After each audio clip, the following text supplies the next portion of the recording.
Halcyon's programs would not be possible without the incredible community that's come together over the past 10 years. Can I get everyone to put their 10s up? I mean, wow, that's incredible. And now our hands together to clap for the 10 years. So Halcyon's mentors, advisors, and leadership coaches have given tirelessly of their time and their expertise. I'm honored to be able to introduce this next segment. And these are like the trailblazers that have been the heartbeat of continuing to keep Halcyon going.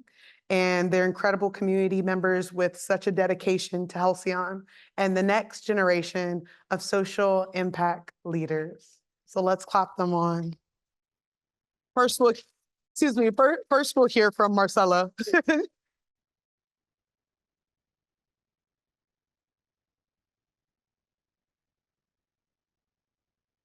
Hello, everyone. Very nice to see everyone over here. We are super excited about this day and about be celebrating our 10th anniversary with you. As the director of programs, and I'm the director of programs at Halcyon, it's been my great privilege to introduce this panel because I have worked very closely with several of our mentors, advisors, pro bono partners, and we ask people in the Halcyon community to give their time, talent, and treasure to our fellows, and this generous group of people have consistently gone above and beyond. As we celebrate this milestone, we want to take a moment to everyone who volunteers their time, their dedication, their expertise, embodies the spirit of collaboration and community that defines Halcyon. So let's put our hands together for all of our supporters, partners. In a moment, I'm going to welcome to the stage Wendy Luke of the HR Sage and Helen Manich of Manich Strategic LLC. And we're going to talk about their commitment to Halcyon. Wendy and Alan have been amazing mentors for me personally, for our fellows, and their contributions have been deeply appreciated by all the fellows who had the privilege of working closely with them. There's a reason why every time we have an event, there's always several founders around them asking for advice, trying to get a piece of their wisdom, and hearing about professional insights as well. Their insights have been instrumental in shaping the journeys of many, many fellows, and I can see some here on stage, and I'm sure that you agree with me. So please join me in welcoming Wendy and Helen to the stage. Thank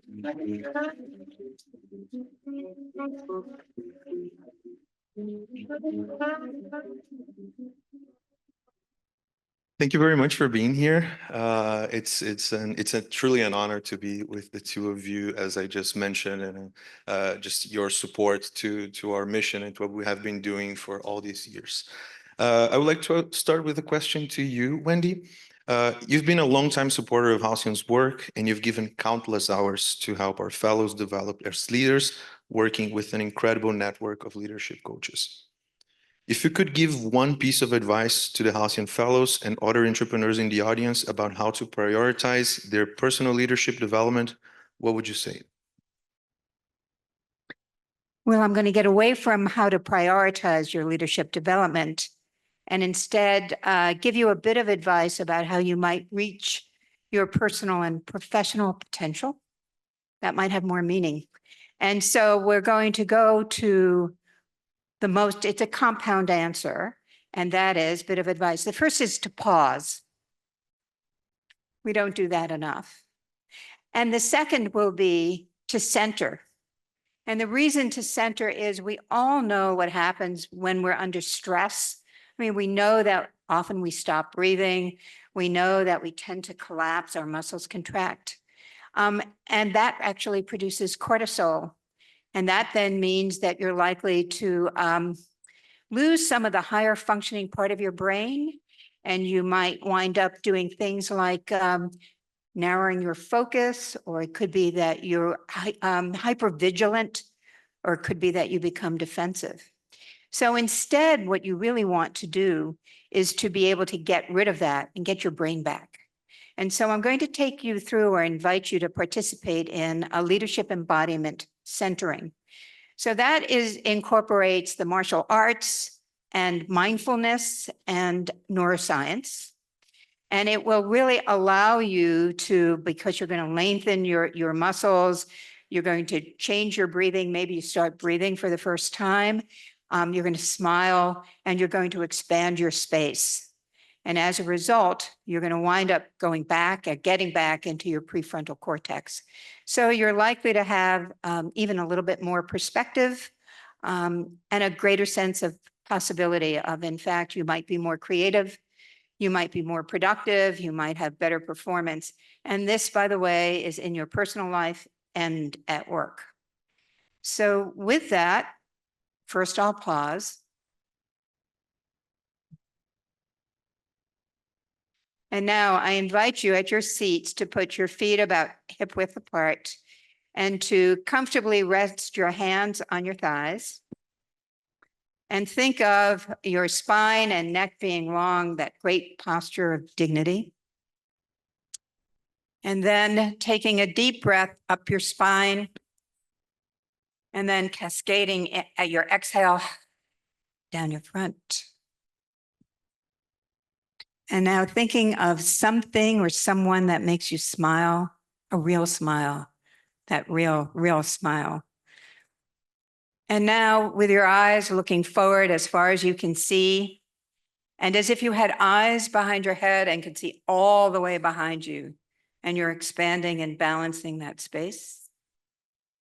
And on your right side and your left side, again, just expanding all the space around you. And even above your head and below your feet. And what would it be like if you had just a little bit more ease in your body?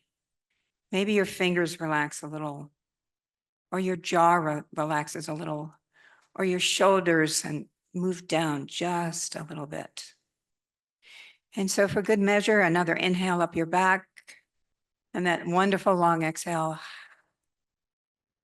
You're smiling, you're expanding your space and relaxing. So you can use this many times in many ways. If you're angry, if you have too much to do, if you're stuck on making a decision, if you've just had a disagreement with someone, if you're about ready to have a difficult conversation, it's the sense of pausing and centering. And then if I were to give you just a second piece of advice, that would be when we get stuck, we get fixated, that narrow focus, and you want to let go and you keep telling yourself to let go and you don't let go and you're just really getting more and more tight. It's a phrase that when you want to let go is to remind yourself to let go with grace. Thank you. Thank you, Wendy. And if I may say so, I remember doing exercises like this and different than this with some of our fellows in the past. And I have a very fond memory of a really special moment that we did this with one particular fellow who said that she had never pitched for her business before. Her co-founder was the person that used to pitch. And we had that exercise and I could see, you know, week after week, that person saying like, I'm going to push myself and I'm going to try to pitch because, you know, we're co-founders. Maybe I'm going to be the one that pitches for our venture in the future. Lo and behold, a couple of months later, they get invited to pitch internationally. That's the person that was not used to pitch is the one that goes to that pitch competition, and they're really successful in that. And every time that she pitched, I could see that she would do like, and smile and then start with confidence. And it was a very special moment. Not sure, I saw her today. Maybe she's here in the audience, but you know who you are. But that's just one example. We had so many fellows in the past and they've taken that knowledge, that wisdom, that practice and been able to improve. So thank you very much. Now moving to Helen. Thank you very much for being here with us. Another longtime partner that has worked with so many founders. And my question to you is, as a leader in marketing where you have consulted for so many major companies, we are very, very grateful that you always make the time to connect with our Halcyon fellows as a mentor. What makes you come back to the Halcyon community year after year? Well, let me start with how I got to Halcyon. I was introduced to Halcyon actually by Wendy Luke. I got a phone call from a friend who had talked to Wendy, and Derek Hosea of One Lamp from Uganda was the first African fellow. And there was no one who had worked in the African markets. And so Carl called me and said on a Friday after sunset, I'm Jewish. I'd been traveling internationally. My mother was dying. I had just walked in the door. And he says, I need you to do something that you're going to love. And there's this fellow and da da da da da. And I said, Carl, I'm exhausted. My mother's dying. I'm leaving out of the country on Monday. I just can't. So Carl says the magic Jewish word on a Friday after sunset. He said, Helen, this is a mitzvot. So I took a deep breath. I said, okay, Sunday, 1 o'clock, my dining room. And I want 2 chocolate gluten-free cupcakes from Georgetown Cupcake. And so that's how I met Wendy. Wendy came, brought Derek Hosea, and that was the start. Now, I was very busy. I was traveling internationally, and 17 comes, I'm back in the States. I start going back to Silicon Valley to people I've consulted with. And I'm told, if you can believe this, people who know me are going to be shocked. I was told that I was irrelevant. And I sat back and said, oh, really? So I went to the next Halcyon showcase. And I pulled up to Ryan Ross and said, could you use a mentor on the path to the revenue stream? And he said, could you do office hours? I said, sure. So Thursday, starting with cohort 8, and I haven't left ever since. So why? What's fabulous is I get to open the present that every fellow is and where they come from and the problem and how do they see it and their solution and how did they get there. And then I get to work with them and weave my knowledge and my experience and my network with them. And with each fellow, there's a different textile. There's a different wovenness that happens. And why do I stay? Well, Ringo Starr was recently interviewed as to why he keeps touring. And he said, I just love being in a band. I just love being in a band. And I love the band of creating businesses. And with each cohort, I get to do that over and over and over again. And I get to have all these different genres and all these different riffs.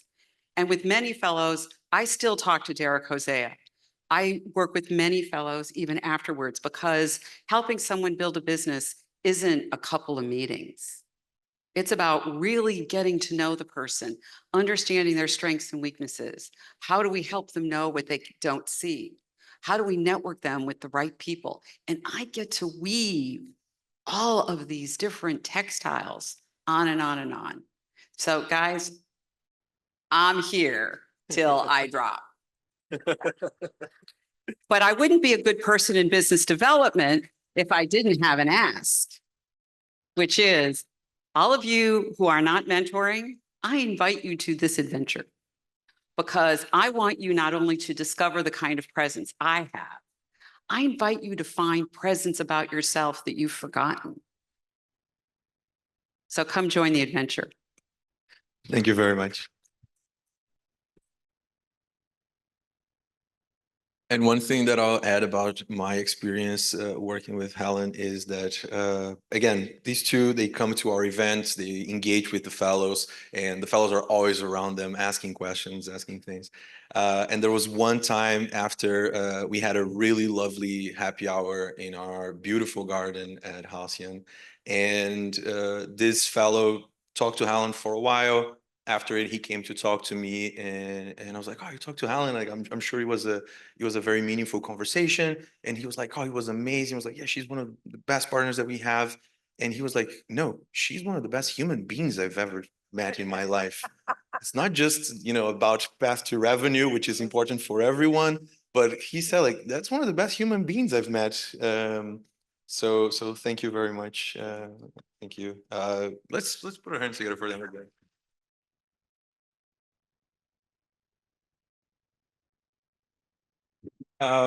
And to add, because I see that we have some time, and if I can add one more question here, kind of off script. I've told the fellows recently that Halcyon, we're 10 now, and the programs have changed throughout the years, and some things change.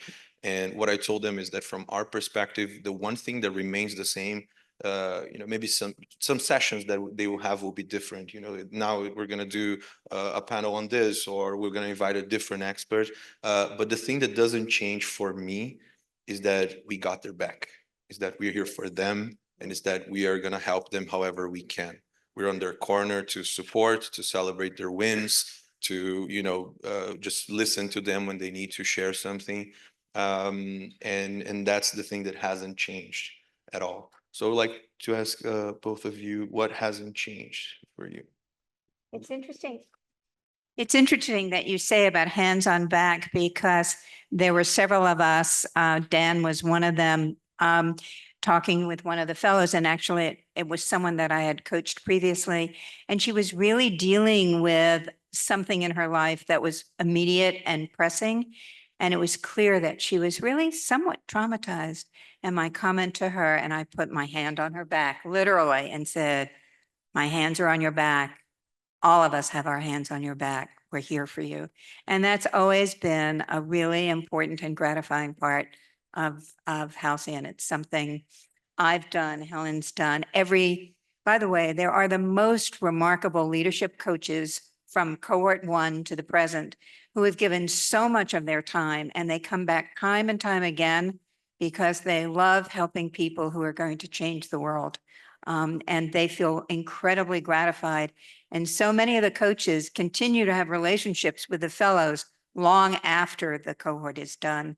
So like Helen, there's a reason we keep coming back, and it's because of the fellows and what they're doing here at Halcyon and what they do afterwards.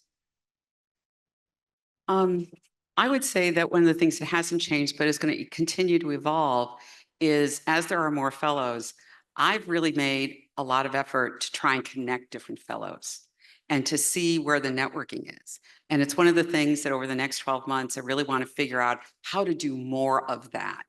How do we leverage technology so that we understand both in our supporters, in our fellows, and their connections, how do we make this network really start to hum? So the intent and the aspect of that is always there and doesn't change. But now that we've been around for 10 years, we've got a lot more resources to do it in a really much more dimensional way. Perfect. Thank you very much. And now what I would like to do is to invite on stage our president and CEO, Dan Barker, who's going to present you with an award.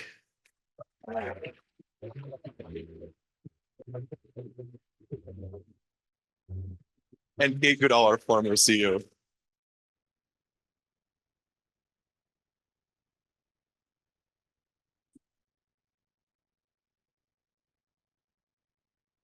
you, Wendy and Helen.